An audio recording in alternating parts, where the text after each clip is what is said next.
Doc Talk is brought to you by Merck Animal Health, the science of healthier animals. Hey there, folks. Thanks for joining me today on Doc Talk. Our guest today, Dr. Travis Thayer. He's a veterinarian and an employee trainer at many dairies and beef operations around the U.S. He works for Diamond V, and we're glad to have him on the show. It's going to be a good one. You're going to learn a lot about how to handle your new employees and how to handle ones that have been around.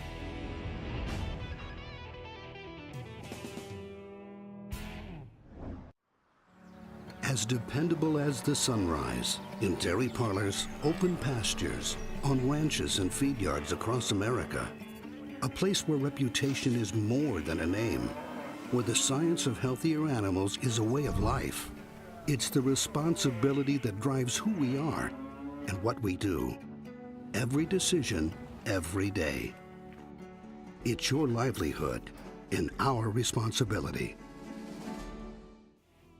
Closed captioning brought to you by VetGun with Amel and new AMA Abamectin Vet Caps, the 1-2 punch against hornfly resistance from AgriLabs.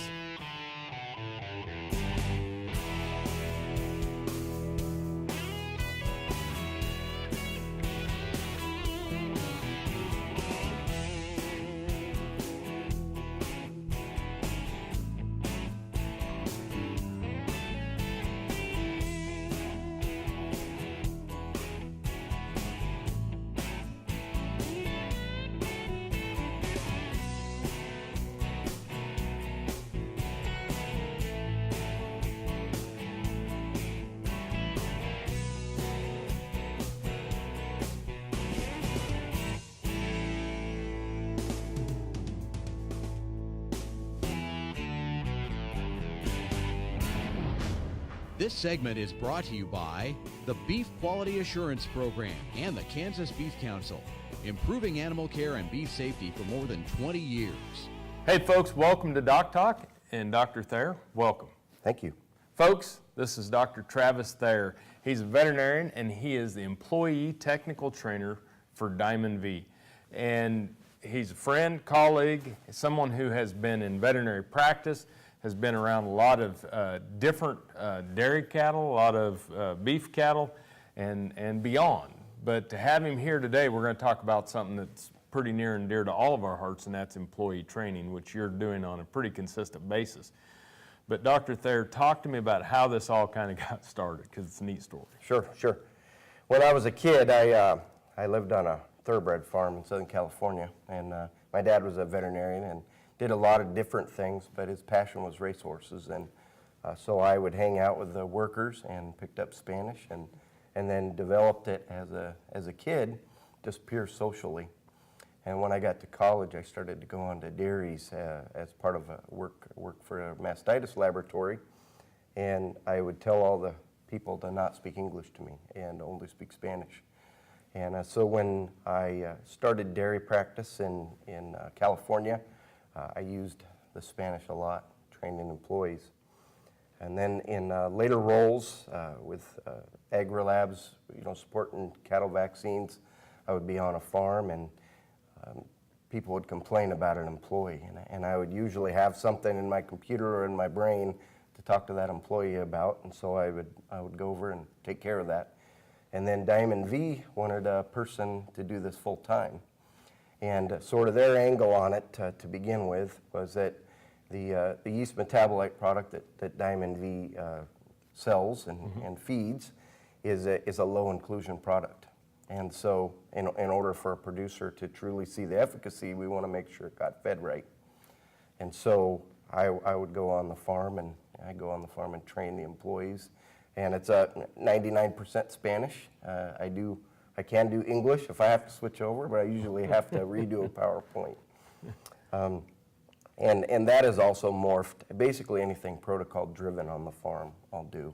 So milking and maternity training, calf care, doctor and calves, and then more recently I'm starting to look into some middle management training. Oh, sure.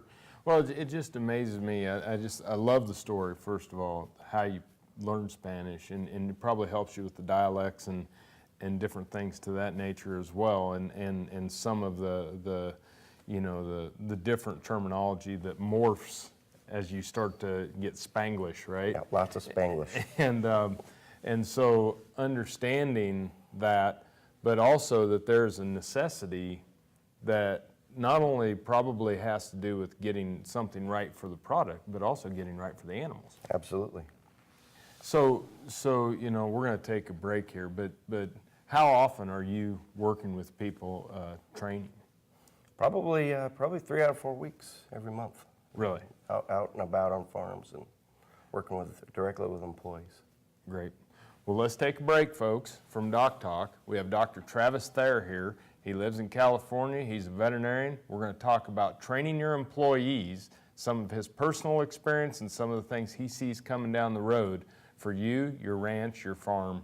Thanks for watching Doc Talk.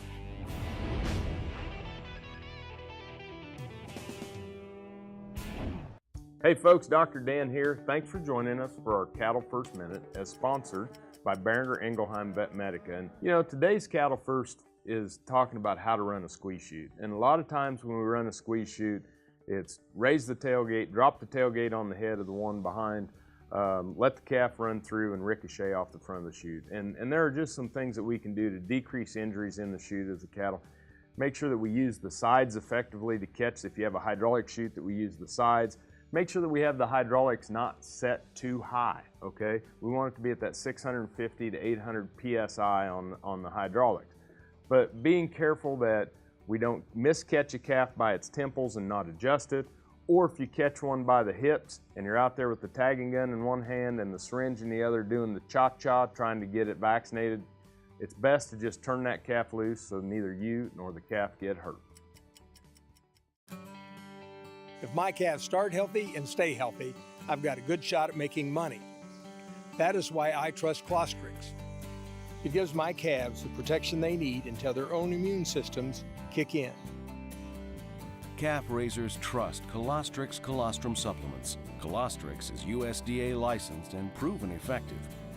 When your money is on the line, trust Colostrix.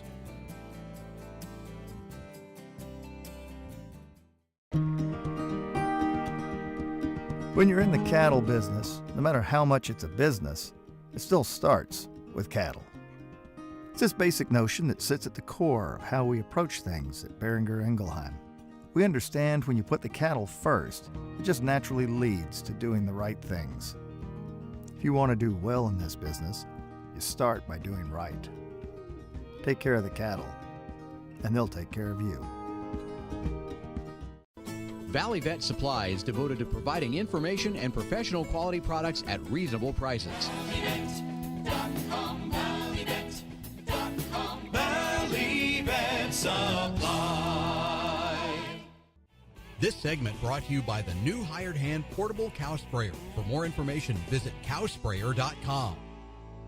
Hey folks, welcome back to Doc Talk. Dr. Dan Thompson here with Dr. Travis Thayer, who's a veterinarian from California. What part of California do you live in?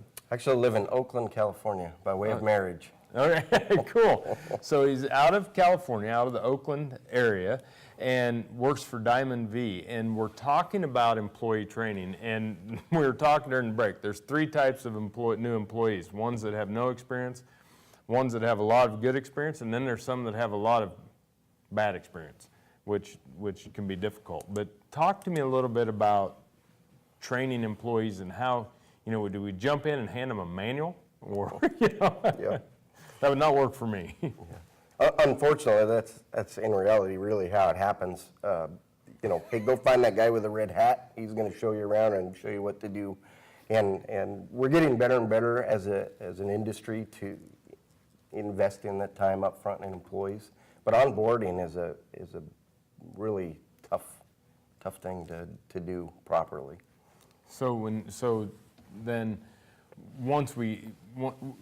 tell me what your sessions are like then, because, okay, so they bring you what would be different between someone who is a novice or new employees or versus experienced employees? So sometimes I get called in to help address a problem. So let's say, you know, they've got all kinds of nutritional problems and, you know, maybe some feed audits performed by some of my colleagues at Diamond V have identified some problem areas. So I'll go in, and usually there's a formal component you know, like a PowerPoint presentation, sort of a lecture and discussion, and then usually I will go out on the farm and work with the employees, you know, right around in the feed truck, observe their feeding practices, give them feedback. Same thing with other areas. So I'll go in the milking parlor and I'll evaluate what employees are doing in some areas of opportunity, and then usually we'll come together as a group to discuss, you know, what I've seen and what the dairy needs. I think it's important too. I think a lot of times we jump out and something we have passion in, so we develop a training platform for it. But this dairy or feedlot may not need it. They may know it better than I do. And so one of the most important things for a trainer is to listen, right? Yes. Yeah, I modify my training on the go almost every time. You know, if you get in love with your PowerPoint slides or your way of looking at things, you're not doing the best for the producer or the employees. Right, or the industry maybe. And Right. so when we take let's say I'm a farmer, we got about a minute before break, but let's just say I'm a farmer with a new employee. Is the best thing to do is just say, hey, look, kind of like they do with a waitress, you know, you're a waitress in training. Yeah. Yeah, they do exactly that, in fact, on many places. It depends on the need. You know, if they're down a person, it's a trial by fire. Often they get put in. And it also depends on the complexity of the job. You know, I'm not going to stick somebody in a $100,000 tractor, you know, right off the bat. But usually there's a process of, you know, explaining the why and then getting them in with more experienced employees. Yeah, because they'll go. I've had it with four-wheelers where, you know, they take off with the four-wheeler, but nobody told them how to stop it. And had some problems with that. Anyway, folks, Dr. Travis Thayer from Diamond V is here with us. We're going to talk more about training your employees after these messages.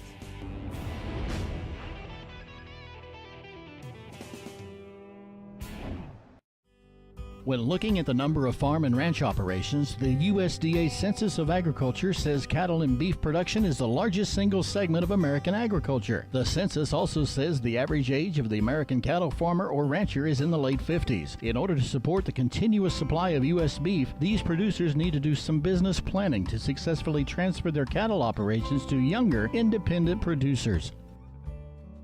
I'm Joe Mushrush with Mushrush Red Angus, and my ancestors have been in this part of the world. Well, they walked in after the Civil War from Virginia. My dad was the start of Mushrush Red Angus. When we come back from college, we had about 100 cows, was working mainly part-time. My wife Connie and I, once we took over, tried to expand rapidly, making it into a full-time operation.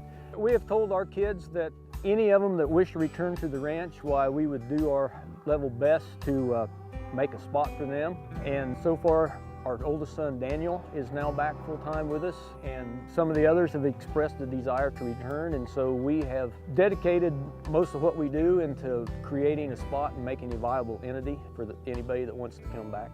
In an effort to get more of our family back on the business, we've started our own meat company. And so when we can take, say, a flat iron or a petite tender, and our local packing house has the knowledge and the ability to turn that into a higher retail cut, we'll sell those retail cuts quicker, and we'll sell them for 3 to 4 times the price of what we would sell them without some of those cuts being available to us. The beef checkoff allows us to do something that we can't do on our own. We do not have the time or resources or the knowledge to go out and approach consumers on our own. By pooling our resources with other producers, it allows us to reach those consumers that we otherwise would not have any way to reach. And by combining our resources and our voice, why, hopefully we can make a difference.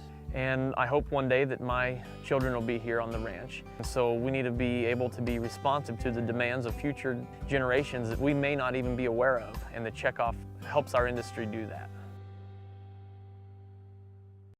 It's easy to spot the man who uses Synanthic. With lower volume and less waste, Synanthic steps up your deworming routine. Get more deworming with less dewormer at Synanthic.com.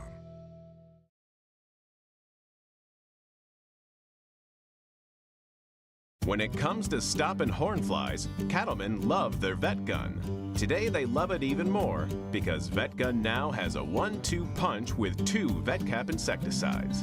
New AIM-A abamectin can be used in rotation with AIM-L for effective in-season control. Each delivers a unique mode of action to manage hornfly resistance. So start your in-season rotation program with AIM-L and new AIM-A abamectin VetCaps from AgriLabs. Valley Vet Supply is devoted to providing information and professional quality products at reasonable prices. Valley Vet Supply. This segment is brought to you by the Beef Quality Assurance Program and the Kansas Beef Council, improving animal care and beef safety for more than 20 years. Hey folks, welcome back to Doc Talk. I'm Dr. Dan Thompson here with Dr. Travis Thayer. He's with Diamond V, and he is a technical employee trainer, technical trainer, and he's a veterinarian. Got a lot of experience in dairy practice and beef practice, and he's spending a lot of time training people on specific areas and specific problems. This is no different than what we do as veterinary consultants. Exactly. The difference is you're getting a specific, instead of going the same place every month, you're going someplace different and training people up and making sure we're doing things right. And so, you know, we were talking during the break, and one of the things, you know, whether you're a good teacher or a good trainer, you've got to care about the people that you're working with. And it's obvious about that you're passionate about this and care about them. So just talk a little bit to that. Yeah. Well, I started out, you know, learning this Spanish completely socially. You know, I would go onto farms, and I just wanted to get to know the people. And, you know, especially if you're out at 3 a.m. and, you know, doing a calving and your helper doesn't speak English, it's a lot more fun to have a conversation and not speaking sign language, you know, yep. and so you can work together a lot more effectively. You know, it's hard seeing some of these folks that are really valuable assets for producers, you know, fight some of the immigration stuff that they have to fight, and that's certainly they fight a huge battle before they ever get to our farms. So I certainly have a lot of respect and empathy for what they have to deal with. You bet. And I think that, you know, one of the things that kind of, you know, I assumed right off the bat when you're saying that most of your training you do is in Spanish, I assumed, you know, California regional, you know, kind of the coastal type states, and it's everywhere. Yep, it is everywhere. I probably spend more time outside of California, actually, than inside California. Partly just because there's a lot of people in California who are able to do what I do, so the demand is other places. So I spent a lot of time in Colorado, Texas, New Mexico, Kansas, doing the training. And I see, you know, a lot of people, you know, how hard is it to get through some of the language barriers? You know, obviously you've got English and Spanish-speaking people. Are we closing the gap, or is it about the same? I mean, talk to me a little bit about that as far as if there is a gap, how do we work around that as a farmer or rancher? Yeah. Well, I think more and more, and especially as farms get larger, it's easier and easier to find a bilingual person, and in particularly second generation, you know, immigrants. So sons or daughters of first generation immigrants can be very helpful. I think one of the things with the language barrier that I've learned is that I can't be embarrassed to say something stupid, because it happens all the time. But I think that little bit of humility and, you know, ability to do that actually helps me connect more with the workers. You know, I'm gonna sound stupid, but I want to learn from you, and I hope that opens the door for them to be more receptive to the information that I have to bring to the table. Absolutely, and I think that we have to value, like you said, the service that both our Anglo and Hispanic workers bring is tremendous, but the providing the loyalty and the culture of loyalty is probably first and foremost for any of these employees. Yeah, it is huge, and I see places where those things are broken, and maybe management or ownership doesn't always appreciate those workers. They usually have someone in the middle management knitting that all together, and that those workers are loyal to. And usually if that part of the chain breaks, then everything falls apart. Yep. So loyalty is important. Yep. love them or they will leave. Yes. All right, folks, we're going to take a break. When we come back, we'll have a wrap-up with Dr. Travis Thayer.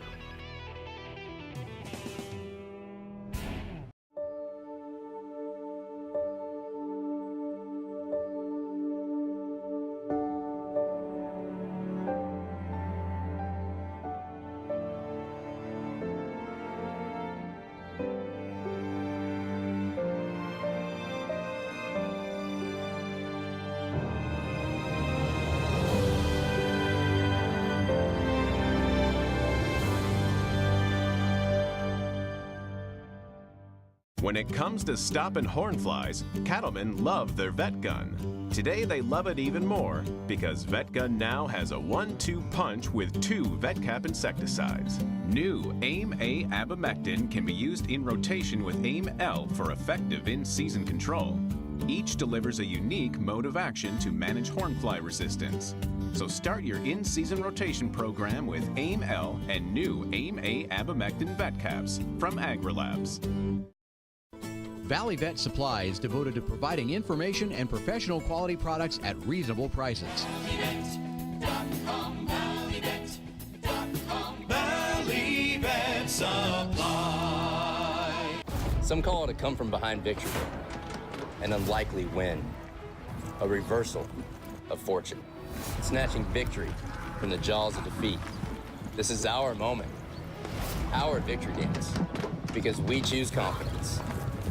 We choose Zuprevo for BRD treatment. Ask your veterinarian to prescribe Zuprevo.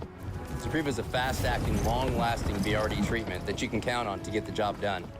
Choose confidence. Choose Zuprevo from Merck Animal Health.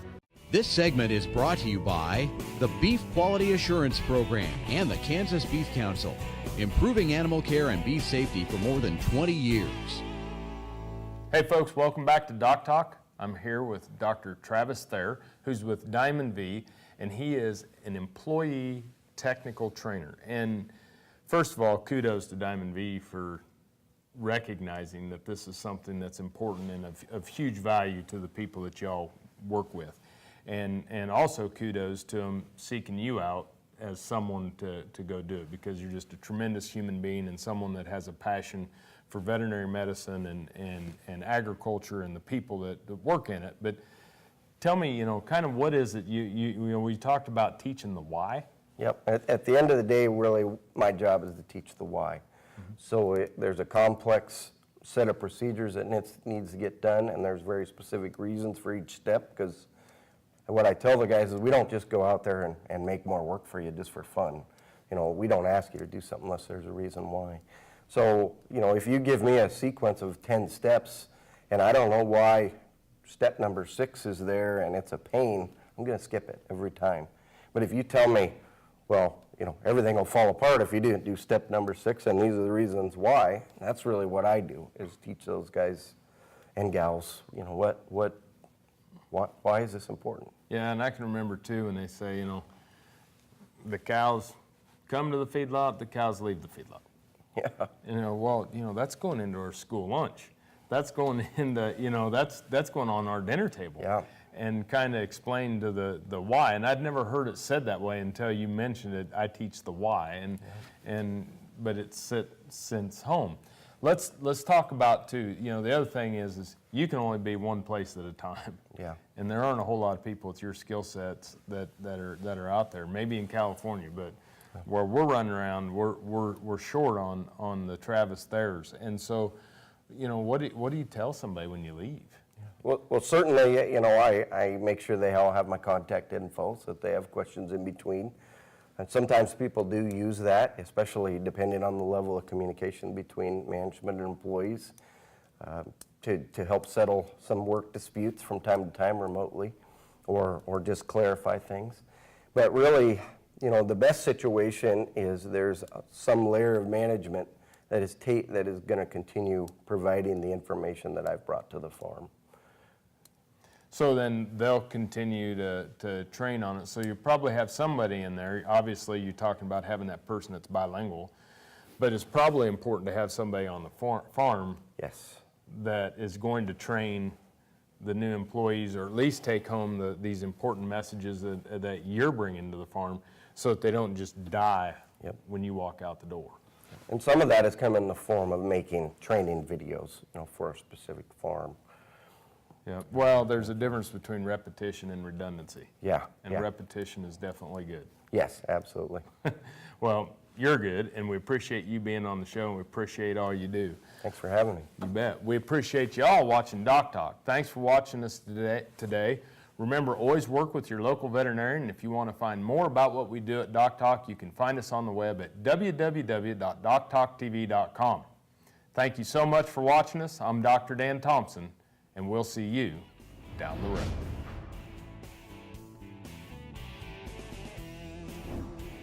Closed captioning brought to you by VetGun with Amel and new AMA Apomectin Vet Caps, the 1-2 punch against hornfly resistance, from AgriLabs. For more information about this program or previous programs, go to DocTalkTV.com. Doc Talk was brought to you by Merck Animal Health, the science of healthier animals.